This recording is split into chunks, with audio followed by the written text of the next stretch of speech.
Like a baby harp seal, I'm all white. My forearms are thickly bandaged, heavy as clubs. My thighs are wrapped tightly, too. White gauze peeks out from the shorts Nurse Ava pulled from the lost and found box behind the nurse's station. Like an orphan, I came here with no clothes.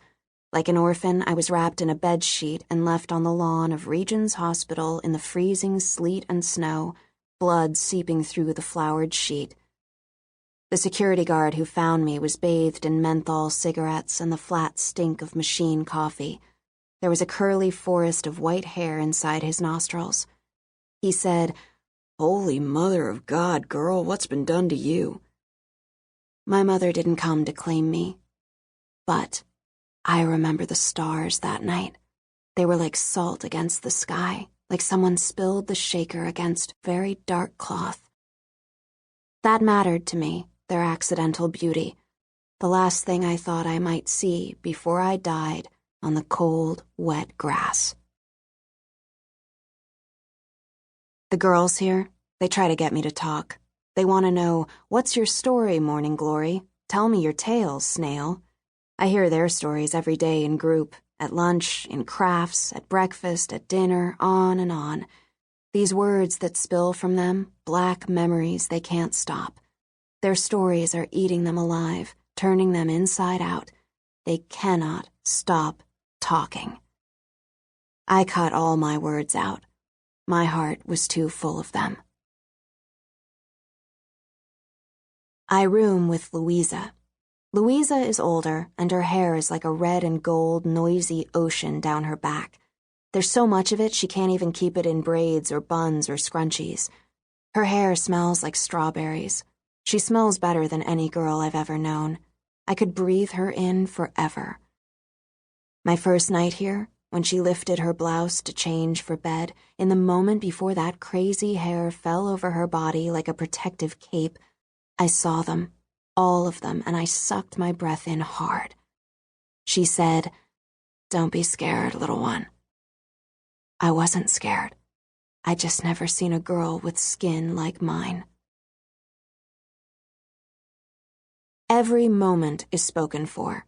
We are up at 6 o'clock. We are drinking lukewarm coffee or watered-down juice by 6:45. We have 30 minutes to scrape cream cheese on cardboardy bagels, or shove pale eggs in our mouths, or swallow lumpy oatmeal. At 7:15, we can shower in our rooms. There are no doors on our showers, and I don't know what the bathroom mirrors are, but they're not glass, and your face looks cloudy and lost when you brush your teeth or comb your hair.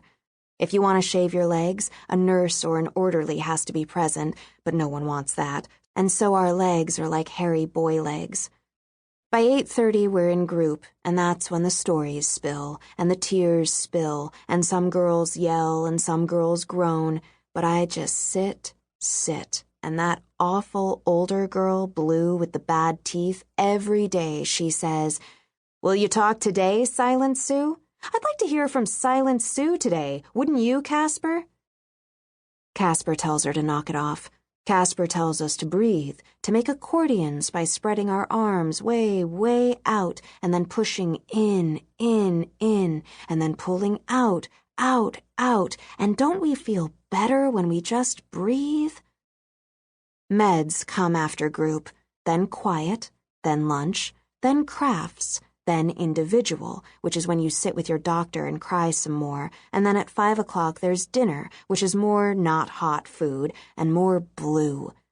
"Do you like macaroni and cheese, Silent Sue? When you getting those bandages off, Sue?"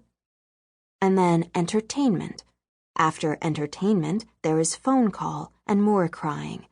And then it's 9 p.m. and more meds, and then it's bed.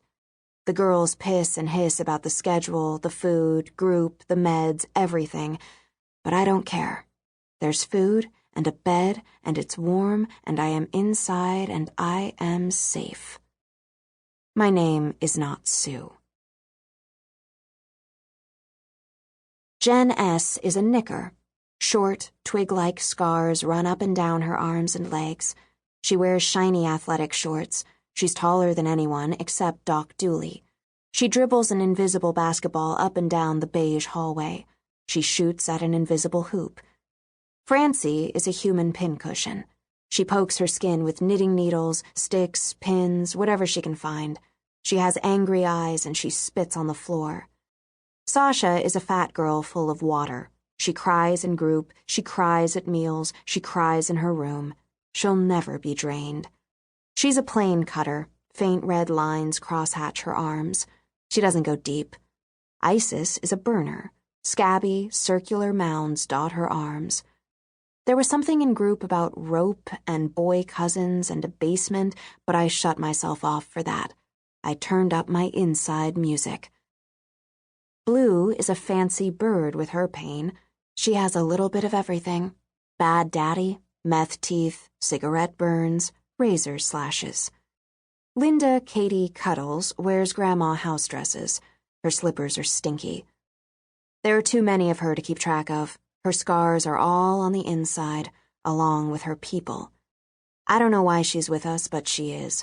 She smears mashed potato on her face at dinner. Sometimes she vomits for no reason. Even when she is completely still, you know there is a lot happening inside her body and that it's not good. I knew people like her on the outside. I stay away from her.